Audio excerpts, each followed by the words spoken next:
Yang awal kita perhatikan di bagian lampu-lampu indikator ya, seperti engine check menyala, kemudian lampu ABS menyala, IVS menyala, electronic power steering. Bagi yang sudah dilengkapi dengan IVS, kemudian lampu airbag, lampu alternator, pengisian baterai, kemudian lampu cek oil pressure juga, kemudian lampu suhu pendingin ya.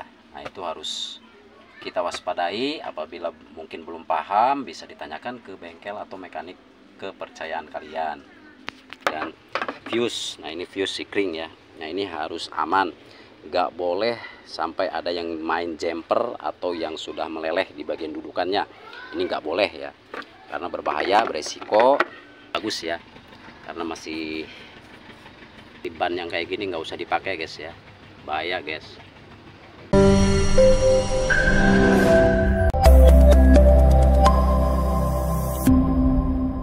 Halo guys, assalamualaikum warahmatullahi wabarakatuh. Selamat siang semuanya, selamat beraktivitas. Semoga kita semuanya selalu diberikan kesehatan, diberikan kemudahan dalam segala bentuk urusan aktivitas keseharian kita.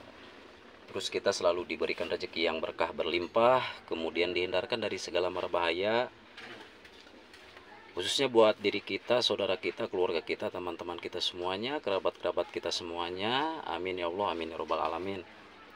Kali ini kita kedatangan satu unit Avanza tipe G 2010 dengan tipe engine K3 VE ya. Kalau K3 VE itu yang tentunya yang sudah VVTi, sedangkan yang tipe engine K3 DE itu non VVTi ya. Itu harus ngerti, harus tahu ya, harus tahu, harus paham ya. Sebelum kita memperbaiki mesin itu, minimal kita tahu dengan tipe engine-nya, seperti K3 SZ, K3 DE, kita harus tahu ya, harus tahu. Ada juga yang K3 engine. Oke, jadi kedatangan satu unit Toyota Avanza tahun 2010 ini karena dia mengeluhkan di bagian power window-nya juga, yang sebelah kiri belakang ya, tengah, dia tidak berfungsi. Setelah kita cek ternyata dari, nanti guys ya, mohon maaf, mohon izin kita off dulu karena kebetulan azan ya. Oke, nanti kita lanjut guys. Oke, kita lanjut guys.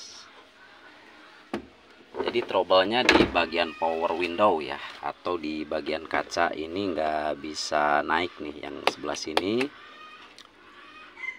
Juga di tombol belakangnya juga nggak bisa dioperasikan ya. Biasanya itu dikarenakan tombol yang depan atau switch yang depan, saklar yang depan ini nggak berfungsi, karena mungkin bisa juga patah atau kotor dan sebagainya. Jadi jangan dulu kita bongkar ke bagian belakang seperti ini guys. Switch ini kan mudah sekali ya untuk Toyota Avanza, Xenia, mudah sekali ditemukan nih kayak gini nih. Ini kan udah patah ya. Jadi jangan kita ponis dulu ke belakang sebelah kiri atau tengah. Kita selesaikan dulu yang ini guys. Nah, setelah kita ganti dengan yang baru, alhamdulillah dia bisa beroperasi. Kemudian yang belakang kirinya juga bisa kita operasikan. Oke, jadi gitu guys ya. Intinya dikarenakan sebentar lagi kita akan Lebaran ya, hari raya Idul Fitri. Tentunya banyak sekali orang-orang yang ingin pulang kampung, mudik, baik itu menggunakan transportasi umum, kereta, pesawat, bus ya. Juga ada yang menggunakan transportasi kendaraan pribadi ya. Tentunya khususnya untuk kalian yang ingin melakukan mudik atau pulang kampung di hari raya Idul Fitri, agar lebih waspada untuk selalu mengecek kendaraan ya, kendaraan terutama sebelum berangkat, sebelum kita melaksanakan mudik, kita cek dulu bagian surat-surat kelengkapannya seperti STNK, kemudian surat izin mengemudi. Nah itu harus kita perhatikan juga. Terus kita kembali ke unitnya ya, tentunya ke unit. Poin-poin apa saja yang harus kita perhatikan, tentunya banyak sekali guys ya. Mulai dari cek bagian kaki-kaki seperti situasi dan kondisi bannya tersebut, sudah berapa persen, masih layak atau tidak untuk digunakan. Misalkan bannya udah keras ya, ban kan ada usia, ada tahun pembuatannya, itu harus diperhatikan guys ya. Karena apa? Meskipun bannya masih kelihatan bagus, masih ada kembangnya, tapi kalau misalkan udah kadaluarsa, tahunnya juga udah kelewat panjang, nah itu perlu kita perhatikan juga karena berisiko juga guys ya, berisiko sehingga nanti terjadi hal-hal yang tidak kita inginkan, naudzubillah ya. Terus kemudian di bagian terotnya juga, kaki-kaki, lower arm bushing, nah itu bisa juga terjadi lepas. Nah itu harus kita waspadai, harus kita perhatikan ya. Lower arm itu sayap guys ya, sayap dia kan ada bushing, kemudian ada ball jointnya juga. Nah itu rawan sekali lepas sehingga berbahaya sekali ya, berbahaya sekali. Terus apalagi untuk di bagian sistem pengereman ya, sistem pengereman juga harus kita perhatikan, terutama di bagian kampas remnya, pirodonya, kemudian brake discnya. Nah itu harus kita perhatikan juga, mungkin sudah habis. Terus di bagian seal-sealnya juga kita perhatikan, mungkin ada yang macet atau ada yang rembes, bocor. Nah itu harus kita perbaiki, kita siapkan sedini mungkin sebelum kita berpergian jauh atau mudik. Itu terus bagian minyak rem ya, minyak rem itu jangan sampai nunggu bocor habis baru kita ganti. Tentunya itu juga ada masa kadaluarsanya kapan kita harus ganti minyak rem ya. Jadi jangan mentang-mentang masih ada, nggak bocor, kita abaikan, itu nggak boleh ya. Nah untuk minyak rem masih kita rekomendasikan di dot 3 untuk minyak remnya ya. Kalau ada sih yang puso itu ya, puso yang kemasannya warna hijau itu kemudian dalamnya putih ya, itu bagus juga, jadi nggak panas ke seal rem, kemudian nggak mudah rusak ke bagian seal remnya juga. Nah itu terus apalagi guys, tentunya di bagian gardan ya, gardan belakang itu harus kita perhatikan juga. Oilnya, mungkin oilnya sudah mengurang atau oilnya sudah kalau oil gardan setahu saya itu harus diganti juga ya, harus diganti juga karena ada aturan dan proseduralnya juga, SOP-nya juga kapan harus ganti oli gardan ya. Di diferensial gardan, kalau di otomotifnya diferensial gardan ya. Nah itu harus kita ganti juga. Ada yang ngomong bla bla bla bla katanya nggak boleh diganti, itu hoax ya, nggak boleh, tetap harus diganti, namun harus dengan standar ya, dari mulai ukuran SAE nya itu harus standar guys. Terus apalagi tentunya oli transmisi ya, oli transmisi bagi yang baik, maksudnya baik yang roda gerak belakang maupun yang depan ya. Kalau yang depan tentunya kan diferensial gardannya itu kan di depan ya, di depan. Nah sehingga kita harus cek juga di bagian oil transmisinya, jangan sampai kekurangan oli, apalagi ada kebocoran oli di transmisi matic. Nah itu perlu dihindari. Kenapa? Karena laju mudik atau jalur mudik itu tidak selamanya kita mendapatkan jalan yang datar kemudian lurus. Ada juga yang menempuh kiloan meter kemudian jalannya menanjak. Nah itu perlu diwaspadai khususnya untuk matic ya. Karena apa? Bisa terjadi overheating di bagian matic. Kalau misalkan terjadi tiba-tiba slip di bagian matic, kita berhenti dulu guys, berhenti dulu, kita dinginkan, istirahat, terus kita melaju kembali ya. Itu ciri-cirinya kalau misalkan matic tiba-tiba slip atau stuck. Nah itu ciri-cirinya maticnya sudah terganggu guys, entah itu dari seal-sealnya yang sudah mulai mengeras, kemudian oil transmisinya juga sudah mulai mengurang, terus di kampas transmisinya juga sudah aus. Itu banyak sekali ya, jadi perlu diperhatikan juga. Perlu kita ganti juga oli transmisinya setiap 40.000 km jarak tempuh ya. Nah, itu perlu kita ketahui ya. Terus apalagi guys, tentunya masih banyak ya yang harus kita periksa. Tadi mulai dari rem sudah, kemudian di bagian bearing roda juga jangan lupa ya. Sebaiknya kita lakukan pengecekan ke bengkel-bengkel kepercayaan kalian. Mungkin sudah ada bunyi-bunyi yang mencurigakan seperti dengung, rosok dan sebagainya, itu perlu dihindari ya, perlu dihindari. Karena apa? Mobil-mobil sekarang itu sudah dilengkapi dengan ABS. ABS itu anti slip brake system ya. Nah, itu bisa mengganggu juga ke sistem ABS-nya guys, sehingga jadi nggak bingung. Meskipun nggak kelihatan nggak ada masalah, tapi kan kalau misalkan engine check sudah menyala, kemudian indikator ABS sudah menyala, IPS-nya juga sudah menyala, nah itu kan berarti ada trouble yang harus segera ditindak, jangan diabaikan. Oke, terus apa lagi guys?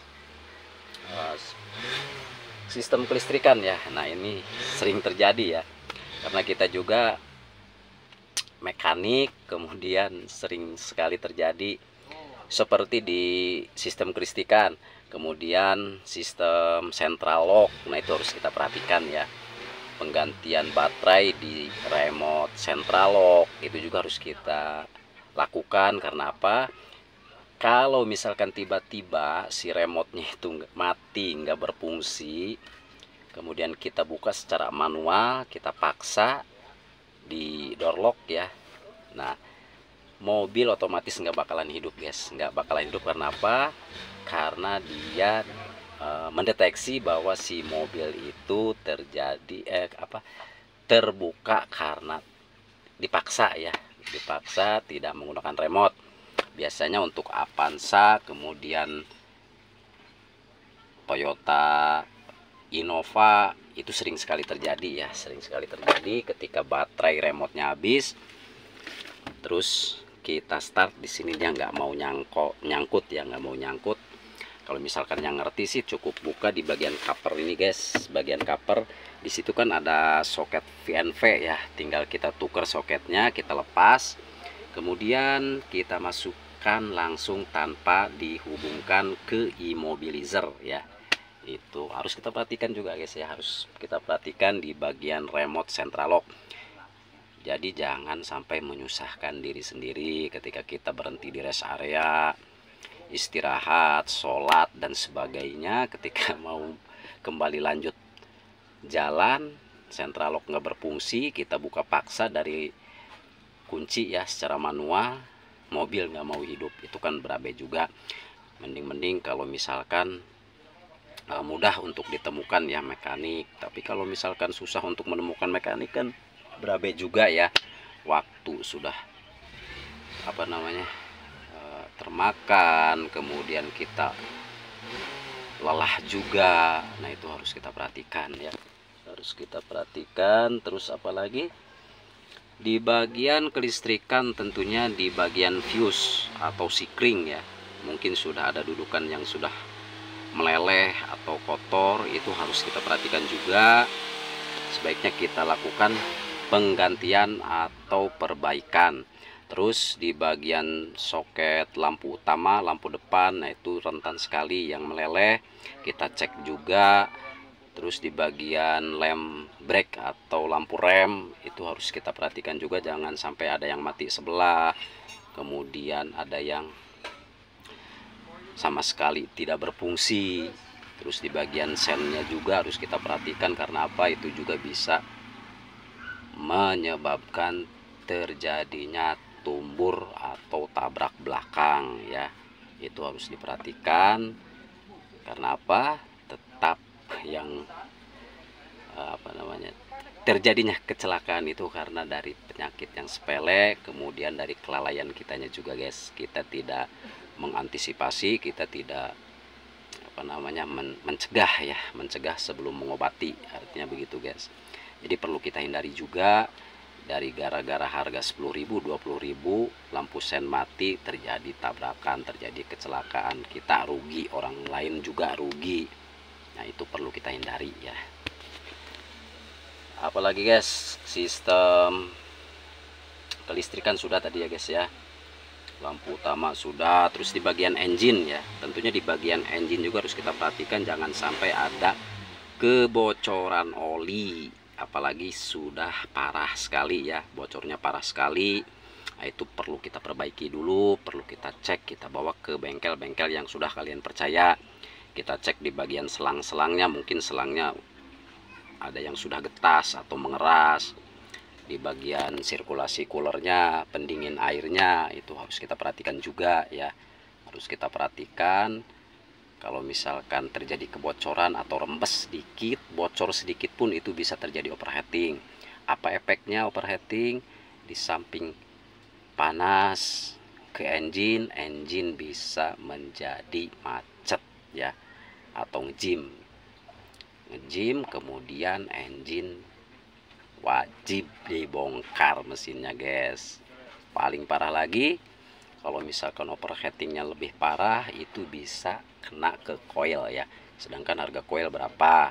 Ada yang 500, ada yang 700 ya kan. Kalau misalkan matinya satu juga kan udah rugi lumayan kan, kalau buat beli bensin kemudian bayar tol juga. Nah itu harus kita perhatikan.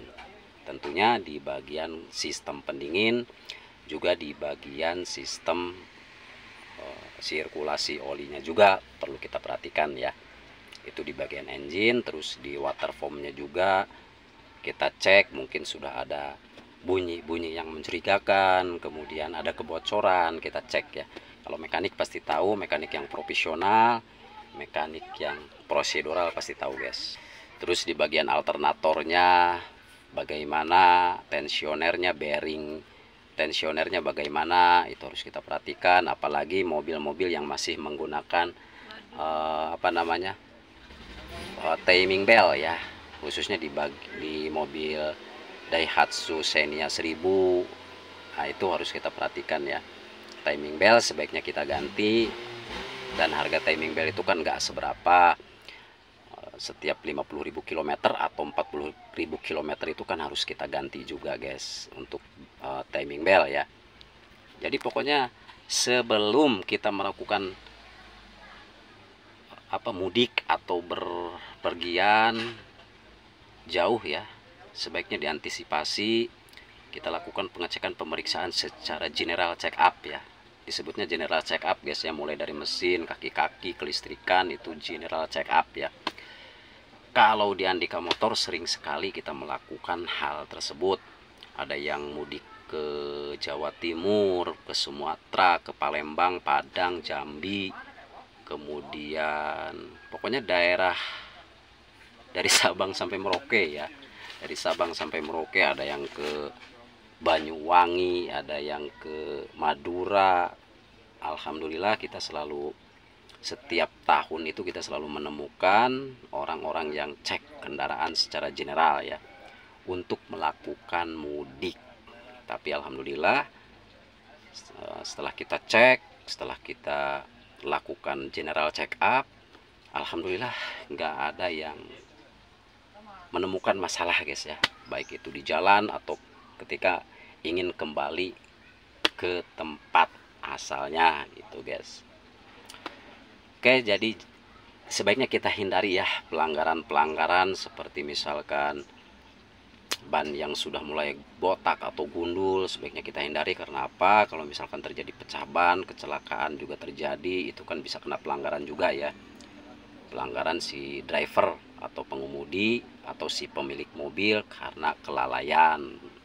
Kemudian cek kesehatan driver, apakah fit, kuat untuk melakukan perjalanan jauh, itu juga perlu ya, terutama di bagian mata, lambung, jantung dan sebagainya, itu perlu kita cek dulu. Pokoknya dihindari. Dan yang terakhir, hindari tidur istirahat di dalam mobil ketika mobil sedang off ya, sedang off, nggak aktif nggak jalan, hindari kita tidur di dalam mobil dengan menggunakan AC ya, itu nggak boleh, berbahaya. Sebaiknya kita buka kaca atau pintu, berhenti istirahat di tempat yang aman, terus kita aplus ya, aplus si drivernya dulu, suruh istirahat. Untuk yang lainnya mungkin jaga-jaga atau gimana, itu perlu ya, perlu diperhatikan juga. Jadi jangan sampai terjadi hal-hal yang tidak kita inginkan juga, seperti pencurian, kemudian kecerobohan yang dapat menyebabkan diri kita menjadi berbahaya, seperti kita tidur di dalam mobil menggunakan AC ya ketika mobil berhenti. Nah, itu banyak sekali terjadi karena keracunan ya. Naudzubillah min dzalik, itu perlu kita hindari juga gitu guys. Apalagi guys ya, mungkin hanya itu ya yang perlu kita sampaikan. Terus si mobil ini kan juga mau mudik, rencana dia mudiknya ke Jawa Timur ya, ke Jawa Timur kalau nggak salah, ke Kediri ya, Kediri. Kediri sudah kita cek. Nah, ini sedang melakukan pembongkaran di bagian bak oli atau karter ya, bak oli atau karter, karena terjadi kebocoran. Kita cek, kita buka, kita perbaiki, kita lem kembali. Terus di bagian engine-nya juga nanti kita tune up ya, kita tune up, kita bersihkan di bagian throttle body-nya, intake-nya, kemudian di bagian filter udaranya, kelistrikannya juga sudah kita cek aman ya. Terus di bagian fuse, nah ini fuse sikring ya, nah ini harus aman, nggak boleh sampai ada yang main jumper atau yang sudah meleleh di bagian dudukannya. Ini nggak boleh ya, karena berbahaya, beresiko. Terus untuk kondisi ban ya, kondisi ban seperti ini guys. Nah, ini masih bagus ya, karena masih keriting atau masih baru ya. Nah, ini perlu kita perhatikan juga. Kemudian dari tekanan pressure, tekanan udaranya juga, berapa bar, depan berapa, belakang berapa, harus kita imbangi juga ya, harus kita imbangi juga. Di sini juga nih, ini lagi cek juga guys ya. Ini lagi cek. Kenapa melamun bos? Bagus tuh ya. Nah, ini tadi goyang guys ya. Kenapa ini bisa goyang? Karena awalnya entah diservis di mana, jadi sinapnya itu bekas dipukul-pukul ya, bekas dipukul-pukul. Terus di bagian velg atau bannya itu dia goyang, dikirain dari pelek. Kita coba menggunakan yang ban serep tapi masih goyang guys ya, ternyata dari napnya. Nah, ini ban yang kayak gini nggak usah dipakai guys ya, bahaya guys, jangan ditiru guys. Oke guys, semoga bermanfaat. Saya Andika Motor masih tetap dipancarluaskan dari Desa Sinangayu, Kecamatan Seketi, Kabupaten Pandeglang, Banten, undur diri. Hati-hati bagi yang menjalankan mudik ya. Hati-hati juga, selamat menjalankan ibadah puasa. Assalamualaikum warahmatullahi wabarakatuh.